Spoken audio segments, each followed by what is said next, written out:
Hello, are you friends? If I told you that homosexuality was completely allowed in Islam from its beginning up to the 18th and 19th centuries, what would you say? I think you would be extremely surprised. I was too, but the reality is that homosexuality, despite what we're told about Islam being sent to build high morals, was actually permitted. Then very high moral values are developed. This is nothing but a lie. Throughout Islamic history, homosexuality was widespread, and all the jurists, scholars, saints, and leaders remained silent about it, with everyone deeply involved. It's hard to believe, but in these few minutes, I will prove it to you.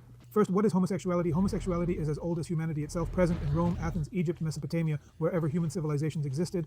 Unlike Islam, in the other two Abrahamic religions, Christianity and Judaism, homosexuality is strictly forbidden. From the beginning. In India, homosexuality is completely forbidden, and every king made laws against it. When India was formed, the Indian Penal Code also declared homosexuality illegal. It was prohibited. So why is it like this in Islam? This is something for you to think about. I will tell you more about this later. First, let's look at what homosexuality actually means. Very briefly, this image you're seeing was found in Egypt, and so far it is our oldest evidence. Initially, it seemed like these were two brothers or friends, but later, when their statues were discovered, hieroglyphics revealed that they were not only married with wives and children, but also had a spousal relationship between them. This is approximately 4,500 years old. This also disproves the claim in the Quran that the people of Lot were the first to start homosexuality. I mentioned this in a podcast with Mr. Shukri, and Mr. Ramji said that this doesn't prove the Quran wrong because it's the statement of Prophet Lot, not Allah's statement. Now, this is incorrect, but I leave it to you. Nevertheless, homosexuality is very ancient. When we think about homosexuality in Islam, several questions arise. I have written them down, and I will read them to you. Please consider them, and you will find the answers by the end of the video. If Islam is the true religion of Prophet Abraham, then homosexuality should be forbidden, punishable by death, imprisonment, etc. Why is it permissible in Islam to use innocent children for sexual gratification? This is the question. This has brought me a lot of criticism, and even today I don't have a satisfactory answer as to why Islam is the only religion where you can have sexual gratification with an innocent girl or boy. This is a disgusting and horrifying matter that I struggle to understand. Why was no homosexual ever stoned in the entire Islamic movement, even though the punishment of stoning was enforced for adulterers? There was disagreement about whether homosexuality should be treated the same way, but the majority believed that its punishment should be like that of adultery, i.e., flogging or stoning. However, in Islamic history, no homosexual was ever stoned. When God sent punishment upon the people of Lot, why was there no punishment upon Muslims? It is said that baked clay stones were sent from the sky upon the people of Lot because they practiced homosexuality, but throughout Islamic history, open homosexuality was happening, so why was there never any punishment for it? Another important question is, during Islam's golden age, when it was politically and militarily powerful, homosexuality was very common. So how did they achieve progress while rejecting this major aspect of Islam? We're told that following Islam leads to progress, but it seems they stood against one of Allah's commands. So how did progress happen then? In fact, it's all a lie. Islam neither prohibits homosexuality nor declares it forbidden. No punishment was ever given because of it. Let's move forward and see how scholars and jurists responded in front of rulers on various issues like the issue of the creation of the Quran. On some philosophical issues, debates would happen, scholars would stand up, get beaten, even go to jail, but none of them ever said anything to the rulers who were involved in homosexuality. There's no record of anyone ever going to the court and saying that this should be banned, at least in the halls of government. Everyone tolerated it quietly and enjoyed it. I have divided this video in two parts. I don't think I can cover everything in one video, but I will try to cover as much as possible. First, let me tell you that Islam is changing. In the last 2 or 3 decades, there have been immense changes in Islam, and this is the practice of Muslims here. I will also show you the jurisprudential position of Islam, and then we will discuss the Quran. There are approximately 5 verses in the Quran about homosexuality. We will take a quick overview of what the Quran says about it. Now, I'll take you on a tour through Islamic history about homosexuality, and I think it will really open your eyes. Homosexuality and culture, meaning the culture that Muslims have had. Where and how was homosexuality present in it? The Ottoman Empire, on whose demise scholars wept, and for whose reinstatement we launched the Caliphate movement. Even today, people keep yearning for the Caliphate. You will see with me what the homosexual face of this Caliphate was like. Then Islam's stance on slavery, which is a bit different. When 2 men or 2 women of the same age form a relationship, we call it homosexuality, but if a male, meaning an adult man, sleeps with a child, it is called pederasty or sexual slavery. There is a lot of this in Islamic history, and the sad part is that Islam's stance on homosexuality is essentially pederasty, using innocent children for sexual gratification. Finally, we will see a God, our Quran, and the path of homosexuality. So I think that maybe I make a video on this, but let's see how long it takes. The picture you are seeing is of Istanbul, indicating that Islam is changing. These are people living in an Islamic country, and since 2012, this march has been happening called the Pride March. The place had a different name, but in the last 4 or 5 years, it has been called the Pride March. They come out every year, and every year there are bans and other issues, but the numbers keep increasing. This is a gathering of people in Istanbul, the capital of the Islamic country Turkey. This picture is from 2015. In 2024, about 22 people were arrested. And in 2023, 200 or 300 people were arrested. So its popularity and acceptance are increasing. It's increasing. Look, this is a picture from England and perhaps Norway, where 2 Indian-looking people proudly declare that they are queer and homosexual, and they have no issue with it. There are women too, and a person of South Asian descent And this is a large community in our Western countries because there are restrictions in Islamic countries. So when people come here, they proudly show their Islamic identity and also that they are queer. They have lesbians, etc. This is a picture of the march, also in a European country where there is freedom to do all this. I have marked it there. On a poster, the word Allah is written, indicating that Islam has changed its belief, suggesting that God likes diversity, meaning he has no issue with anyone being, whether a person is lesbian, queer, straight, heterosexual, bisexual, or whatever else they might be. So God has no issue. They have changed their belief entirely. They proudly show that you can be queer and Muslim. Let's move on and see what else is written for us. These are a few books that have been published. The ones on the right side are about Islam and have become quite famous. It came out some time ago, and it shows how in Islamic history, at the Islamic level, and even in the Quran and Hadith, homosexuality is not only permissible but commendable. There have been many objections to it, but no rebuttal has been written yet in the English language. The other book, Homosexuality, Transidentity, and Islam, is available online. It hasn't been published in print yet. It will be available in a few months. In it, there is an Algerian imam. He has written it, and he has shown that there is no issue with transidentity in Islam. The most eye-opening book is Before Homosexuality in the Arab Islamic World, 1500 to 1800. It shows you how, throughout the ages in the Ottoman Empire, it has also defended them, saying it wasn't like that. It wasn't like that. There are strange arguments, but they have given an honest review of how homosexuality was prevalent. In the 300 years of the Ottoman Empire, from 1500 to 1800, these are very good books. They are eye-opening books, but perhaps they indicate that. Now Islam is changing, people are coming forward,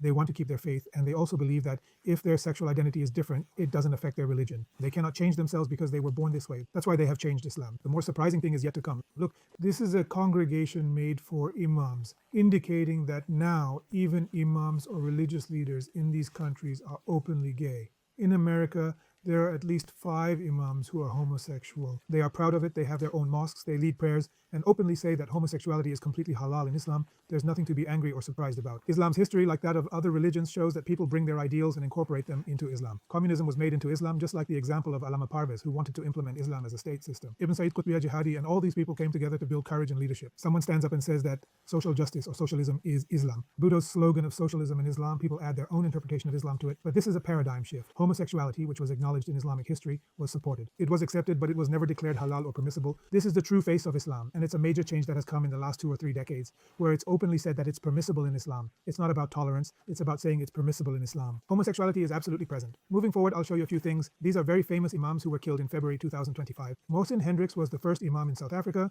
and you can see pictures of him officiating the marriage of 2 lesbian women. As mentioned, he was killed some time ago. This is the imam I showed you earlier, Ludo, a Frenchman, and Mohammed Zahid, who fled Algeria with their partner, whether husband or wife, and now they are very vocal. That homosexuality is completely permissible in Islam, and they are official imams. They are also mosque imams. This means they are in America, and their name is Da'i Abdullah, a very famous imam. And they are openly homosexual, advocating that homosexuality is permissible in Islam, and there's no issue with Allah if someone is homosexual. They have also written a book called Progressive Islam, explaining how people misunderstood the Quran. The Quran does not declare homosexuality, whether female or male, as haram. These are pictures from their institute. The institute is named where they provide support to Muslim LGBT individuals, offering emotional support. They provide legal support and officiate their marriages, as you can see in the district where they are conducting a homosexual marriage. Now, let's move on. Regarding the Quran, what does it say about homosexuality? First, there are the verses from Surah Al-A'raf, where Lot was sent as a prophet, and he reminded his people that they had become shameless, committing obscene acts that no one in the world had done before, leaving women and fulfilling their desires with men instead. The truth is, you are people who have completely crossed the limits. Let me clarify that the Quran does not mention female homosexuality. It only addresses male homosexuality. Remember, there's another verse from Surah Ash-Shu'ara. Do you go to men among the creatures of the world? Then there's another verse from Surah An-Naml asking if this is your practice, leaving women and going to men for lust. The truth is, you people, you are engaging in ignorance. The first verse mentioned obscene acts, but here it talks about ignorance, not declaring it haram or anything else. These are the last 2 verses from Surah At-Tawbah, where Lot was sent, and he told his people that they were committing obscene acts that no one in the world had done before. Is your condition such that you go to men and engage in indecency and commit evil deeds in your gatherings? Then their people had no answer. Their people said, bring Allah's punishment if you are truthful. Here the other homosexual imams explained that the real sin of the people of Lot was that they openly engaged in indecency in gatherings. They did this by organizing parties. That's why the Quran condemned it. Even though such parties have been happening throughout Islamic history, let's see. I'll take you along to a ruler on this tour of Islamic history, where in our Islamic history, rulers were openly homosexual and how they were involved,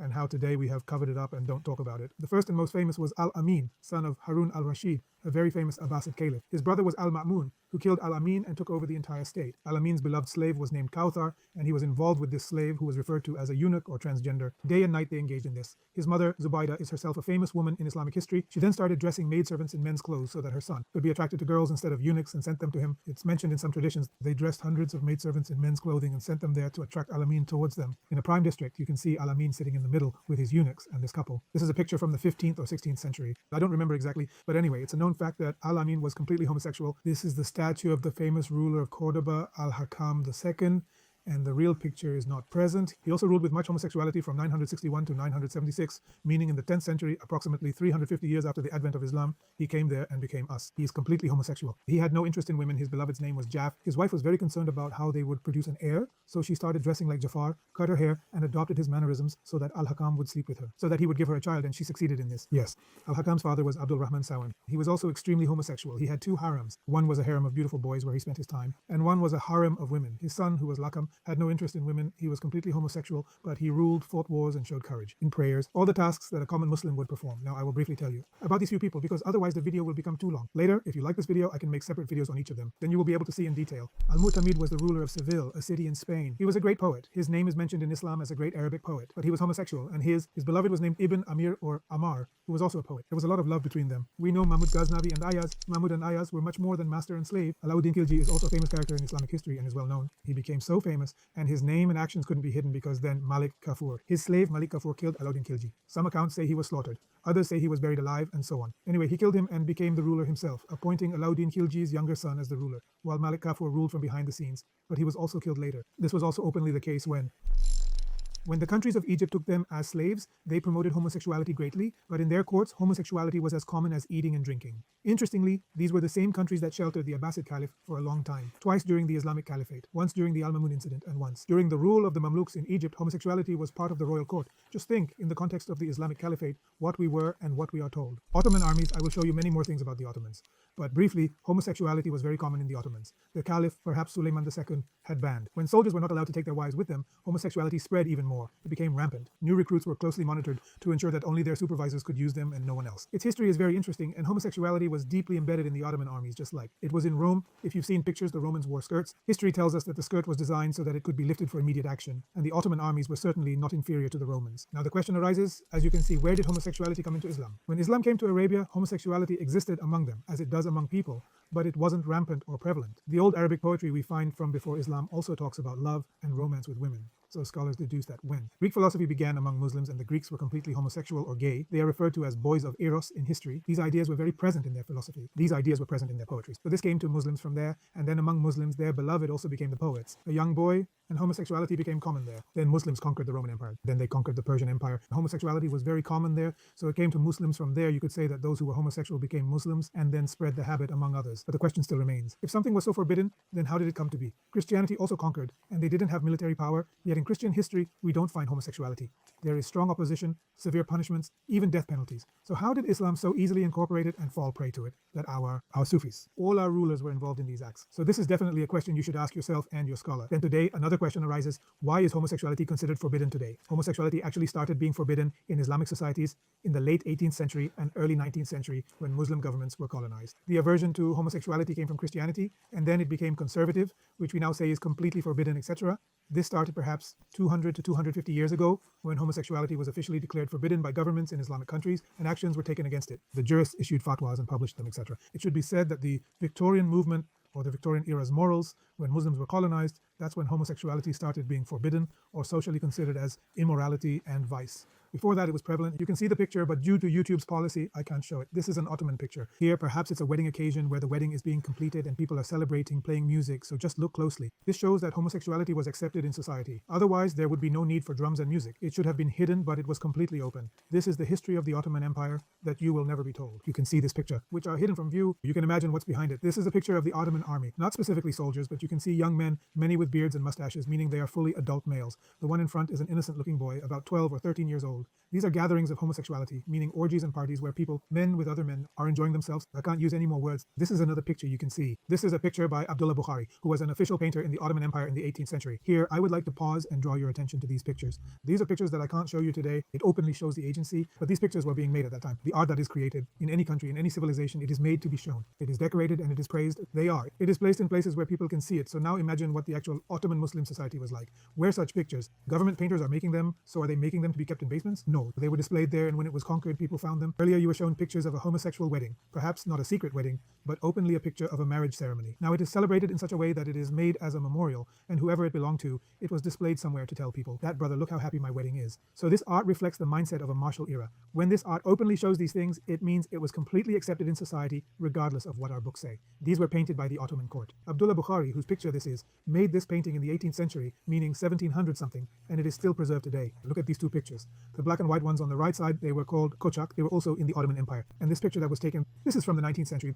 These were young boys whose features were like women, who used to dance, sing, and arouse people's emotions. In fact, they were so skilled at this that Sultan Abdul Majid, it is said that he banned it because people would become aroused by seeing their bodies and gestures, which stirred sexual emotions in people. So it was banned, and it was called kochak. And this second picture shows hospitality when people visited each other's homes or went to parties. These kochaks would come and perform dances, and then they would also provide services of sexual gratification, meaning they provided sexual pleasure as well. They were called kochak. Let's move on a bit. The picture you are seeing is from the 17th century, meaning it's from 1600 something. Shah Abbas was a ruler of Iran. A picture was made of him with his beloved, and the concept of Gilman mentioned in the Quran, where young boys will carry cups, they made it a reality. This is his beloved Gilman. He was a very passionate man, and he is sitting with his Gilman, who is holding a cup, and I have made a square around it. This is a couplet written here, which I have written for you. It is a prayer, perhaps being offered to Shah Abbas, wishing that the desire for your lips in life be fulfilled, meaning whoever is serving them wine, young boys, the river's edge, meaning you should never be thirsty, and the edge of the cup should never make you feel the lack of wine.